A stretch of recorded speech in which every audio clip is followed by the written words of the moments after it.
failure to understand the danger signals that have been flying ever since the close of the World War. The people of this country have been erroneously encouraged to believe that they could keep on increasing the output of farm and of factory indefinitely, and that some magician would find ways and means for that increased output to be consumed with reasonable profit to the producer. But today, we have reason to believe that things are a little better than they were 2 months ago. Industry has picked up, railroads are carrying more freight, farm prices are better. But I am not going to indulge in issuing proclamations of over-enthusiastic assurance. We cannot ballyhoo ourselves back to prosperity. And I'm going to be honest at all times with the people of the country. I do not want the people of this country to take the foolish course of letting this improvement come back on another speculative wave.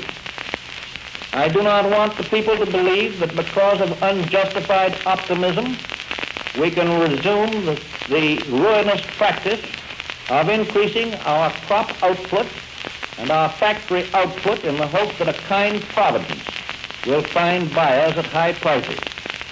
Such a course may bring us immediate and false prosperity, but it will be the kind of prosperity that will lead us into another tailspin.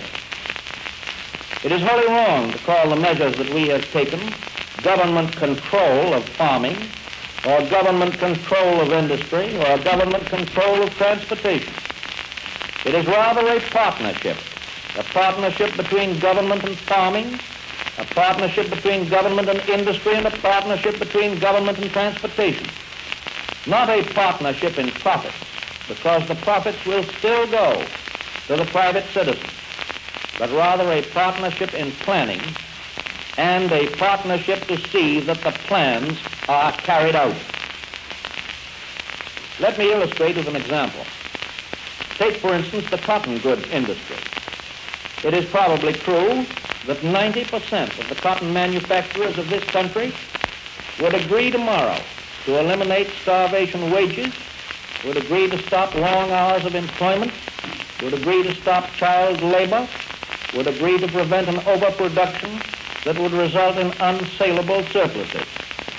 But, my friends, what good is such an agreement of the 90% if the other 10% of the cotton manufacturers pay starvation wages and require long hours and employ children in their mills and turn out burdensome surpluses? The unfair 10% could produce goods so cheaply that the fair 90% would be compelled to meet the unfair conditions. And that is where government comes in. Government ought to have the right, and will have the right, after surveying and planning foreign industry, to prevent, with the assistance of the overwhelming majority of that industry, all unfair practices, and to enforce that agreement by the authority of government. The so-called antitrust laws were intended to prevent the creation of monopolies and to forbid unreasonable profits to those monopolies. That purpose of the antitrust laws must be continued. But those laws were never intended to encourage the kind of unfair competition that results in long hours and starvation wages and overproduction. And my friends, the same principle that is illustrated by that example applies to farm products and to transportation and to every other field of organized private industry. We are working towards a definite goal, a goal that seeks to prevent the return of conditions which came very close to destroying what you and I call modern civilization.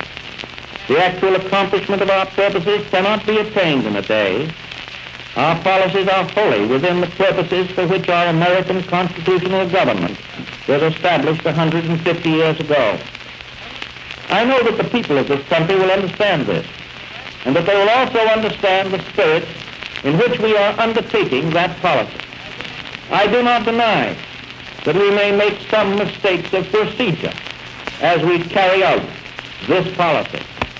I have no expectation of making a hit every time I come to bat. What I seek is the highest possible batting average, not only for myself, but for the team.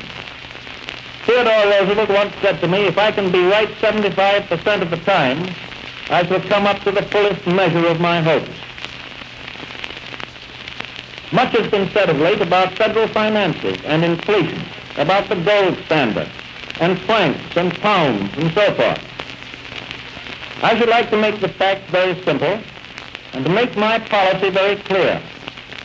In the first place, government credit and government currency are really one and the same thing. Behind government bonds, there is only a promise to pay. Behind government currency, we have, in addition to the promise to pay, a reserve of gold and a small